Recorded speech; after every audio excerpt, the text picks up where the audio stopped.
Bonjour à tous, le but de cette vidéo c'est d'apprendre à lire graphiquement la convexité d'une fonction et d'éventuels points d'inflexion. Les petits rappels que je vous fais, si on a une fonction f qui est 2 fois dérivable sur i, votre fonction f elle sera concave sur i, équivalent à ce que était le résultat que vous avez démontré dans votre cours. La courbe de votre fonction sera en dessous de toutes ces tangentes sur cet intervalle. Et également, si vous préférez l'argument des séquentes et plutôt des cordes, c'est-à-dire entre les deux points, les segments, la courbe de f sera au-dessus de toutes les cordes sur i.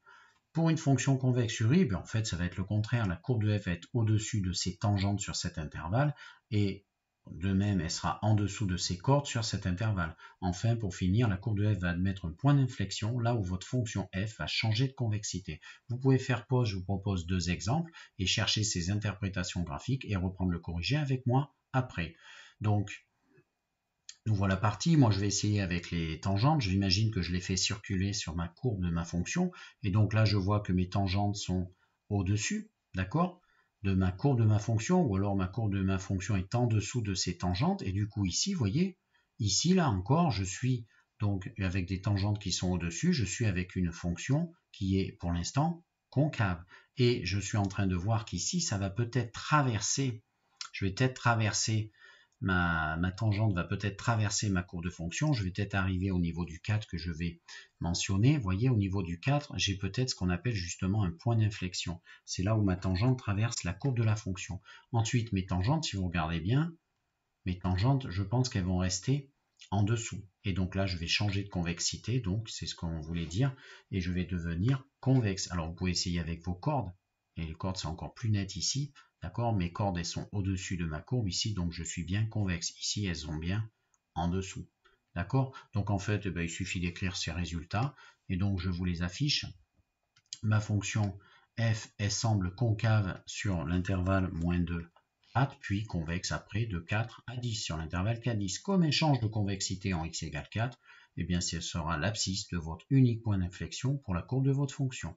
Exemple numéro 2, on a une symétrie axiale d'axe des ordonnées ici, donc ça serait bien d'être un petit peu cohérent.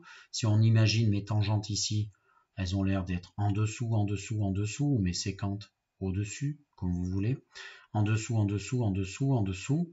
Et là, j'ai l'impression qu'ici, on a peut-être une tangente qui va traverser en moins 1. D'accord? Donc en moins 1, on a peut-être un changement de convexité. Et de même, si on est cohérent, on l'aura forcément en 1. Donc je continue ma recherche et ma démarche. Et donc ici, la tangente traverserait et elle passerait, vous voyez, au-dessus. Au-dessus, au-dessus, au-dessus. Au-dessus, un peu limite, peut-être qu'elle va traverser et on repassera avec des tangentes qui seront en dessous.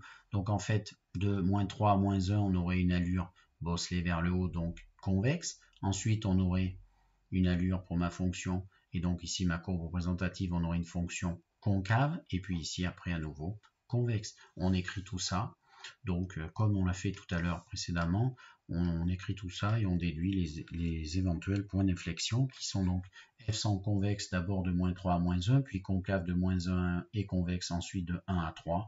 Comme elle change de convexité en ces points d'abscisse moins 1 et 1, ces deux points vont jouer le rôle de point d'inflexion pour la courbe de ma fonction. Voilà mes deux points d'inflexion.